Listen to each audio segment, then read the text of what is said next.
ใครจะคิดว่าทริปสั้นๆแต่ความประทับใจยาวมากใครจะคิดว่าแค่ขับรถนะคะออกจากอำเภอสุไหงโกลกระยะทางประมาณ40กิโลเมตรเราจะได้มาเจอกับธรรมชาติที่สวยและก็สงบขนาดนี้ทริปนี้นะคะเราเดินทางถึงอำเภอสุขิรินในตอนเย็นค่ะเข้าที่พักที่รีสอร์ทบ้านสวนสุขิรินบรรยากาศดีมากค่ะอากาศเย็นสบายมีลานกว้างสำหรับใครที่หาที่พักนะคะจะมากับเพื่อนมาเป็นกลุ่มหรือมาทั้งครอบครัวก็เหมาะค่ะสามารถทำปิ้งย่างได้ที่สำคัญนะคะเจ้าของที่พักใจดีมากค่ะน่ารักและก็เป็นกันเองสุดๆค่ะตอนนี้พวกเราก็ขอพักผ่อนเก็บแรงให้พร้อมเพราะพรุ่งนี้เช้านะคะพวกเราจะเดินทางไปกันตี 5จากที่พักไปทะเลหมอกไอปูลงระยะทางประมาณ5กิโลเมตรค่ะถึงเวลาที่เราจะเดินทางไปทะเลหมอกไอปูลงค่ะเส้นทางขึ้นนะคะก็จะเต็มไปด้วยต้นไม้สองข้างทางนะคะเขียวขจี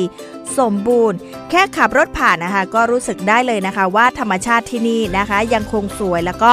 บริสุทธิ์มากค่ะมาถึงทะเลหมอกไอปูลงนะคะถึงแม้ว่าวันที่เรามานะคะหมอกจะไม่ได้หนาแน่นมากแต่ความรู้สึกที่ได้ยืนอยู่ตรงนี้นะคะกลับประทับใจเกินคาดค่ะวิวธรรมชาติแบบ360องศาหมอกสีขาวจางๆลอยผ่านไปช้าๆอากาศหนาวประมาณ20องศาเซลเซียสแค่ยืนเฉยๆสูดอากาศก็มีความสุขแล้วค่ะวันนี้นะคะนอกจากพวกเราแล้วนะคะก็ยังมีกลุ่มน้องๆจากอำเภอเมืองนราธิวาสอำเภอสุไหงโกลกแล้วก็อำเภอจะแนะค่ะน้องๆบางกลุ่มนะคะมาตั้งแคมป์นอนรอดูทะเลหมอกตั้งแต่เช้ามืดค่ะบรรยากาศนะคะอบอุ่นเป็นมิตรและก็น่ารักมากค่ะสำหรับค่าบริการนะคะเข้าชมทะเลหมอกคนละ10 บาท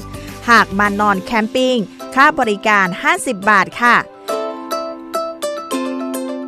ทะเลหมอกไอปูลงสุขิรินนะคะเป็นอีกหนึ่งสถานที่ท่องเที่ยวในจังหวัดนราธิวาสที่ไม่ต้องเดินทางไกลแต่ได้สัมผัสทั้งธรรมชาติความสงบและก็รอยยิ้มค่ะ